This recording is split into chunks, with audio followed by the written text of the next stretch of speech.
moving on to the third one now. And the third one is, this is now objective again, external, science field. This is, again, what we call the true, the global system, the big picture, and the visible societal structures, and the objective elements of communication. And what we're seeing here from the integral perspective is that we're living in a multi-dimensional universe.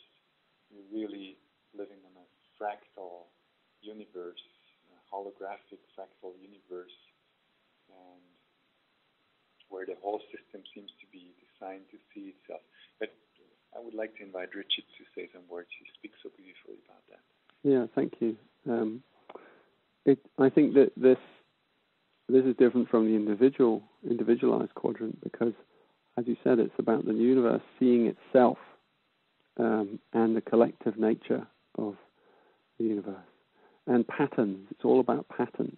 We're patterns looking into patterns until we understand the nature of those patterns. So it's here that science and religion are really looking at the same patterns. Some are looking through the heart, some are looking through the mind. And all of us, we're investigating deeply into the nature of our being. And we're all looking at the same universal language that's operating through nature. This is this fractal language that we see that's everywhere. And in Gene Keys, we call that the language of light. And it's represented by the matrix of the 64 gene keys, which is really our central programming matrix.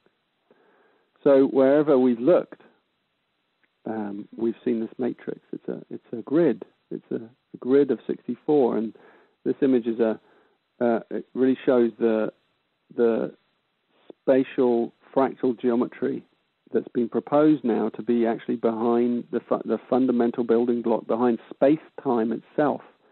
Is that the number 64 is integral to many, many different types of living systems, but space-time itself.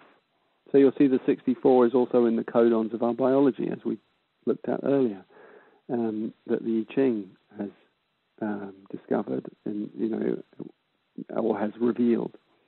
It's also there in music through the 8 octaves, and it's there in many different places that are constantly being discovered in nature. So what the gene keys do is they bring these higher dimensional geometric codes that underlie all creation into a human language so that we can arrange them into these frequency bands in order that we can track the evolutionary impulse as it moves through human beings, as it moves through us. The many, many different dimensions. Thank you. So that was the multi-dimensional part of this quadrant. And when you move on to the educational aspect, that's where the spiral dynamics approach and the integral approach that's symbolized in the spiral has its place in terms of the system we live in seems to be evolving. We're moving out from the essence into a wider and greater and more open way of operating, both individually, in groups, in families, in societies, in organizations. It's always the same kind of movement. It's a spiral movement where you move through different stages of consciousness. And as we said in the beginning, these stages have to be earned. As a child, you have to move through all these steps in your individual development.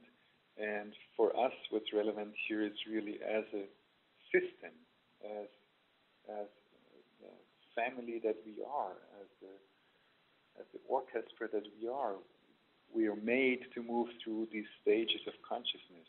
And big parts of the world are still caught in warrior consciousness and traditional consciousness and even money-centered modern consciousness. So there's lots of steps to go. But the point here is that the frequency that you radiate is always related to the level of consciousness you operate from. And whatever the imprint is, you see symbolized in the two-dimensional body graph at the bottom of the image. whatever the imprint is, it's there to move through the stages of consciousness, and it's an open-ended spiral. We don't know where it ends because we haven't been there as a collective. But the system that we live in, that behind is the 64 grid, it's the space-time itself, and within space-time there seems to be a principle of evolution which is to transcend and include, to always move from one stage of development to the next. And to translate this into specific language in the 64 gene keys and in integral human design, Richard has originated the spectrum of consciousness that we're using a lot. Do you want to say something about this, Richard?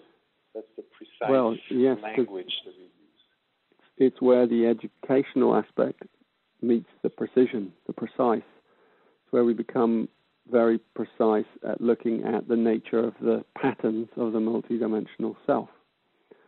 So when you look at this spectrum of consciousness, these words are very precise, and they're precise at the frequency level.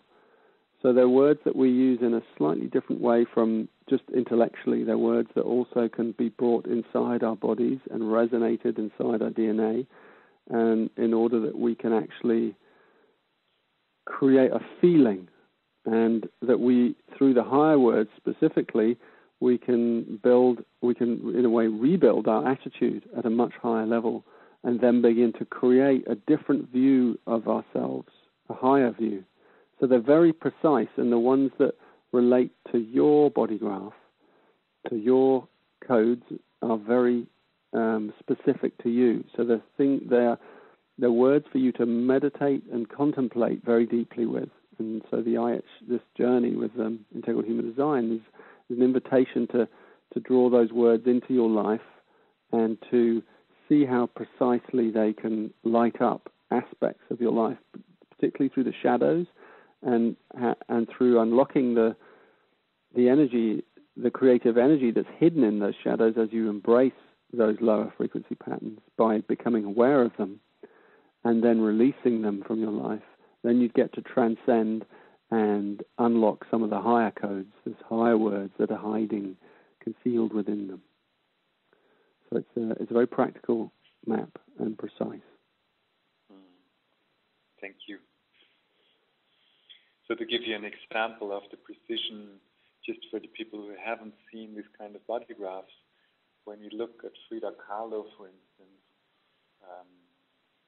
this Mexican painter who had a bus accident at 18 and miscarriages and a constantly unfaithful husband, and had a lot to cope with her constant physical and emotional pain, but she did a lot of self-portraits, and she had a lot of powerful emotions that she put into her paintings. And if you look at her body graph and at her code, we first show you the shadow code. There's a lot of themes already set up in the code, and this is just to show you how these body graphs look like. There's a lot of keynotes then where you can work with the shadow elements of when you go into fear, how does the code play out? But basically it's about releasing the potential. And in Frida Kahlo we have an example of a manifestor with a lot of dynamism and perseverance and intuition and initiative as a prime gift, as her prime gift. And with specializations that we call aesthetics and passion and romance. And for those of you who have never seen something like that, we just want to give you one example. If we look at these potentials in a person, each of these numbers and lines and elements give us a lot of information about the coding and the developmental potential that lies in there. So this is the body graph of Frida Kahlo, and you see the underlined, elements in the database that are highlighted. That's her prime gift. She's a person who's imprinted to bring dynamism into the world and perseverance and intuition and initiative. She's an individual, and she is there to impact that the profile she brings. And her specialization, one of the specializations is what we call the channel of romance. It's on the lower right. So if we zoom it out, it's all about creativity. Her whole life was about creativity and self-expression. That's the streams she comes from. And in this channel of romance, do you want to say some words about this, Richard? Yeah, sure. I mean, as we said, it's looking in precision at one specific channel like this can be very powerful, because, as we said, what these words do is they unlock the story. They unlock the story or the mythology of someone's life. So there are different layers and levels to these channels through the frequency bands. So at the shadow, this channel is about emptiness, the feeling of emptiness that the loneliness at some level, that emptiness of the artist looking for fulfillment at some higher level. And then the romance romance doesn't just mean in relationships as we think of it. It's like life as a high romance.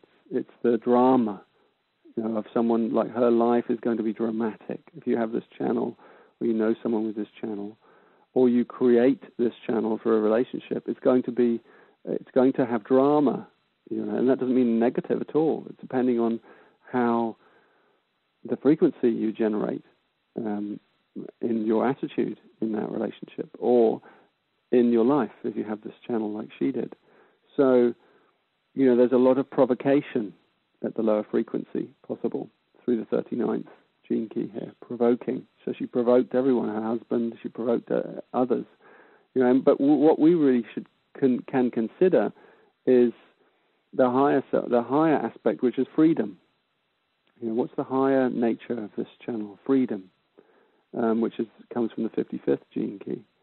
And the highest nature, we call it true love, and that means many things. I know that people may have an idea about what that means. And it's really about liberation and freedom. Those are the higher codes of the two gene keys at each end, the 55 and the 39. So that was what she was really seeking, and that's what her life was seeking, to free herself from those feelings, those shadow feelings of emptiness, those conditioned feelings. Maybe they came through her ancestry, through ancestral DNA. But that was one of her things, is to get beyond being a victim and to free herself. So obviously the place she found her freedom was through her art. And yet we might also imagine of what her life could have been at an even higher level, because freedom is an inner state that's beyond longing. So for her, liberation is actually about, if she had found that state inside herself, if she was able to free herself from that drama, then she could have experienced the high romance, the true love of what that was really inside her, and she could have then freed and liberated others from the same low frequency states. And it's just, you can look at someone's life like that, and there's no judgment attached to it, but because her art was amazing and expresses that beauty that was in her. And yet you can see the even higher aspect. And so if I'd been living with Frida, God forbid, I would have held that, I could have held that frequency around her. And especially if I was a parent, for example, you could hold that frequency. You've got someone very special and coming into the world, but has a very powerful emotional charge. And so you can be very precise with this language, and it can give you an exact understanding of what someone's story really is. And you'll see it reflected the more you look into these body graphs. So yeah, it's amazing. Thank you. So, and if we take these channels and group them together, we have an easy access to understand also life in general and the evolution of a person in general. So this channel, for instance, is part of one of 7 streams that we call, on the level of the potential, we call it a stream of creativity, and on a higher level, we call it a stream of love. So it's part of an overall process that all human beings go through, which is very personal, very individual, that we all have an aspect where creative metamorphosis is one of our tasks. And our frequency determines whether it's the chaos of emptiness or the creativity of romance, or whether it's true love in this example of this channel. So that's just to show you one of 7 streams that we use to link gene keys together to have more access to the potential of development.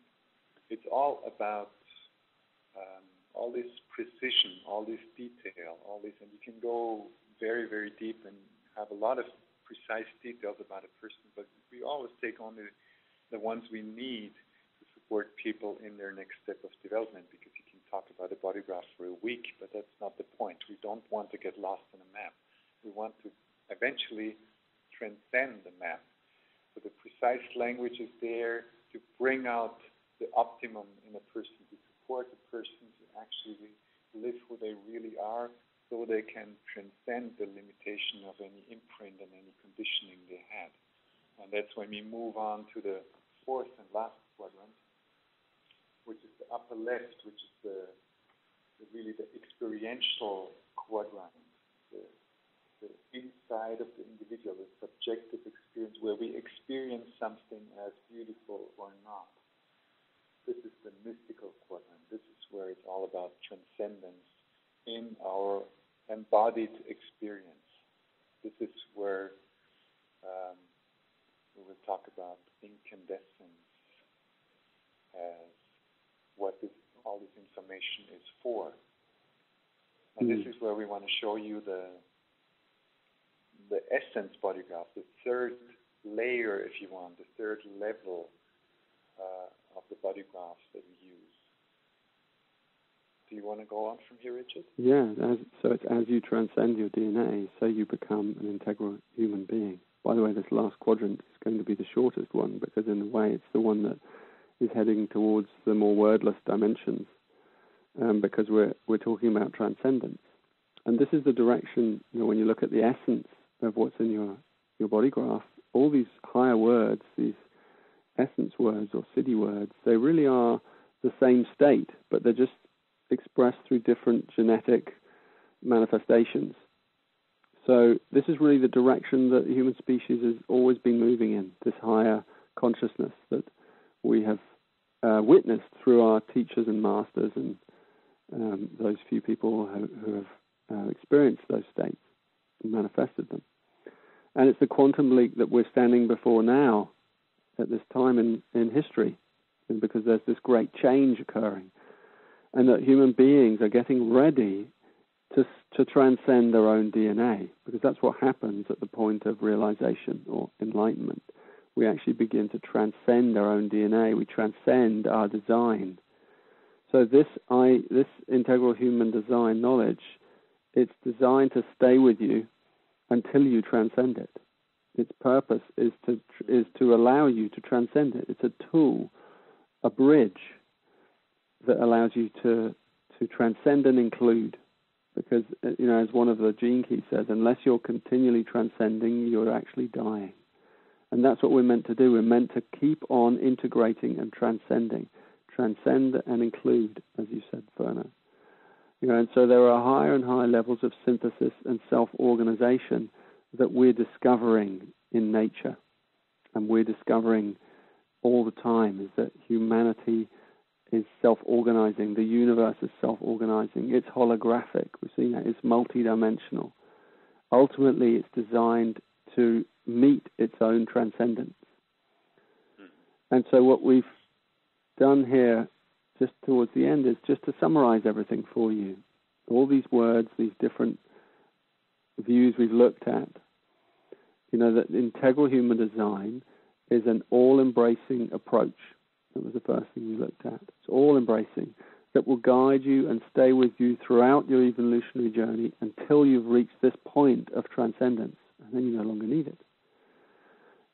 It will empower you through creating a shift in your inner and outer environment. As a practical and precise map, it educates you in the holographic dimensions of your own evolution. This is an accessible process that invites you to explore your shadow patterns and your higher potentials through the mirror of your relationships. That's a real key. Integral Human Design is about embracing the fullness of your multidimensional self. And its true purpose is, drumbeat, to ignite your own incandescence. I love this word, incandescence. It means the burst of light from within. And so, for me personally, this is what Integral Human Design and the Gene Keys have been doing. They've been igniting the ecstasy and inside me and opening my heart and increasing the light that's in my DNA. And, it's been a bridge, between human design and the Gene Keys, Integral Human Design. And it's really about, you have to go on imagining it into your DNA, these higher states, because that's what the Gene Keys are really all about. This Integral Human Design is the vehicle that allows you to approach these higher states, these higher initiations, so that you can actually physically experience, biologically, in your DNA, what your incandescence really means. It's when the light begins to emerge from within you, and you begin to shine, literally, like the picture here. And this incandescence actually is our true nature. And it's unusual for a lot of people, but it's going to be more usual and more what we are all here to live for and what's going to emerge. And the separation between the higher and the lower dissolves once we reach this state that Rumi describes in this short poem. What I once thought of as God, I met today as a human being. This is who each and every one of us is. This is what happens. You can touch it with a peak experience sometimes before you have taken the developmental steps. But then if you go through the stages and open to what actually is there in essence all the time, that's when it gets really simple, and we're in the 12th element of our short introduction. This is when it gets simple. And this is the time where it gets fun also. It does. Where it gets easy, and where it's time to let go of the map. Because as Buddha said, my teaching is a raft whereon man may reach the far shore. The sad fact is that so many mistake the raft for the shore. And this counts for all maps and theories and words in the end. Because in the end, as Richard said, it's simple because it's beyond words. It's wordless. The states that we encounter when we are in touch with our essence. Yeah, and it's a beautiful place to bring our presentation to an end, because it's the most important message of all, really. We've taken you through this amazing journey through these different dimensions and worlds, and the message is that if you take any of these things, these systems, these paths, these teachings too seriously, you're going to probably get into trouble, because they're all designed to be transcended. And it's this thing from Mission Impossible. I remember as growing up, that every time the guy receives a message, it says at the bottom of the message, this message will self-destruct in 5 seconds. So he has to throw it away quickly because it blows up. And it's like, that's what this is really about. It's going to self-destruct if you get it right, because at a certain point, you go beyond the words and you go beyond the geometries, and you just go into the embodiment of what we're talking about, into the pure frequencies of light. So that's what we're really creating and inviting, an environment for that to occur. Yeah, thank you. So, moving towards the essence, if this is something that speaks to you, stay tuned. And for now, we want to thank you for being with us on this journey of discovery. Yeah, and thank you, Werner, for your impeccable, beautiful English and the heart that you bring to this and everything you've done to create this incredible system. And so it's been a wonderful journey for me, and I'm looking forward to sharing more of it and inviting more and more people to come and play with us in the matrix. So blessings to you all from me. Thank you, Richard, and thank you for holding this grand synthesis of the gene keys and being such a source of inspiration for me over all these years and for all the people on this journey of discovery. I hope you got a lot from that, and blessings from me. Thank you.